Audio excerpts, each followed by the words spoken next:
Welcome back to Plastic Surgery Untold. We got a special guest here, Erik from QSight, and I met you for the first time, I think, last year at this meeting, and we've actually integrated a lot of your stats and helped direct a lot of our presentations and definitely our practice. But maybe let people know a little bit what you do, and super cool because you really educate the aesthetic world on kind of we talk about trends, but you actually talk about what's really happening. Yeah, absolutely. So, I head up a group called QSight, where our mission is to really help the aesthetics industry gain access to the data and insights that are available in so many other industries, in healthcare and consumer, and it's been really not present in the aesthetic space. So we've really worked to fill that in with near real-time views into what's actually happening in the industry at a scale of, what's going on across thousands of practices, different types, derms, plastics, med spas across the US. So that helps us derive some really interesting insights that we're able to get from some proprietary data that we have. And so it's been really great to bring that to the industry and really help illuminate some of these areas that,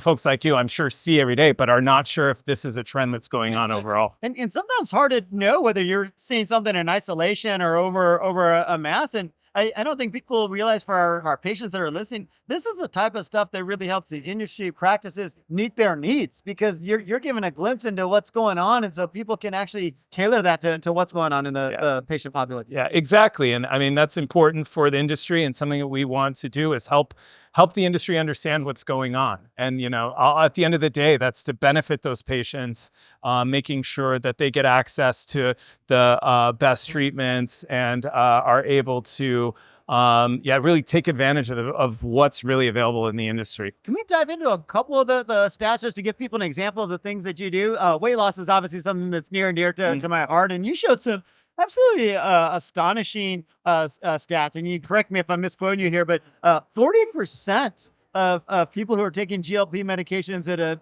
aesthetic office are actually new to the office. Yeah, that's correct. So we saw that in 2024 for those aesthetic practices that had a GLP-1 patient. 40% of those were new to that practice. So it was a great way of bringing a new cohort of patients into a practice that then can allow them to understand all that's possible within an aesthetic practice in that environment. And like for someone like me, it's really helpful because it's like, hey, if these patients are new to the aesthetic work in our office, we really need to make an effort to make sure we're educating them about what that process looks like, what opportunities they have, what options they have. And I think sometimes it's eye-opening to making sure that we're speaking to them in a way that really resonates and not assuming that they already know everything. Yeah, for sure. Absolutely. And I think, it's about looking good, feeling good, and those that look for the weight loss also being healthy, right? And then so having that opportunity to come into a practice, talk with an expert like you and your team, and kind of understand, like,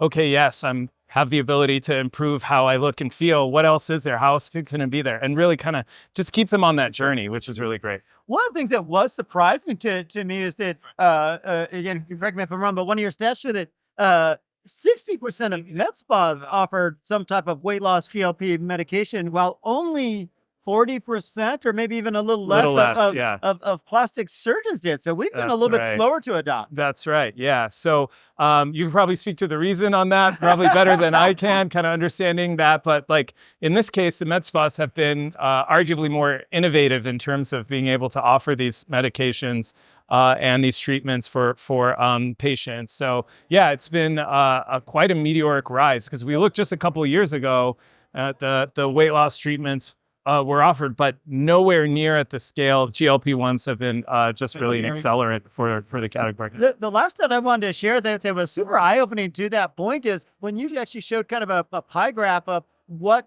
patients coming into aesthetic practices are spending money on.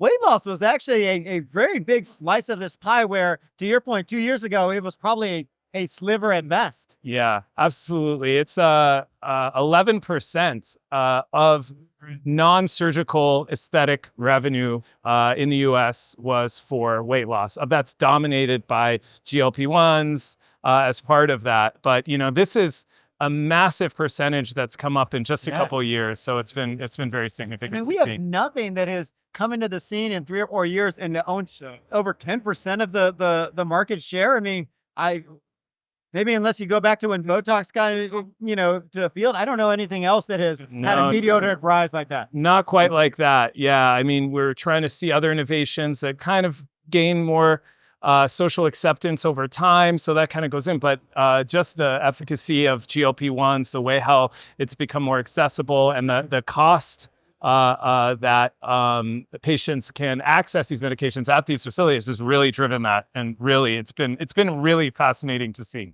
Erik, your stats and stuff are always amazing. Your team has always been super fabulous about sharing data. So if any of our plastic surgery colleagues are out there and want to get in touch with your team and get access to some of this, how do they reach you? How do they follow you guys? Sure. Yeah. So our website, QSight.com. Pretty straightforward. Can go there, and we have some contact info available there. Of course, Erik Haines, I'm on LinkedIn and other socials, so please don't hesitate to reach out, and we'd love to talk with, engage with the industry. I mean, this is what we're here. We're here for you. We're here for the industry. We want to know what challenges there are, what information gaps there are that our team can solve with the data and tools that we have. So we'd love to hear from folks in the industry. Erik, I appreciate you taking the time. Absolutely. Thank you so much for having me. We'll see you guys.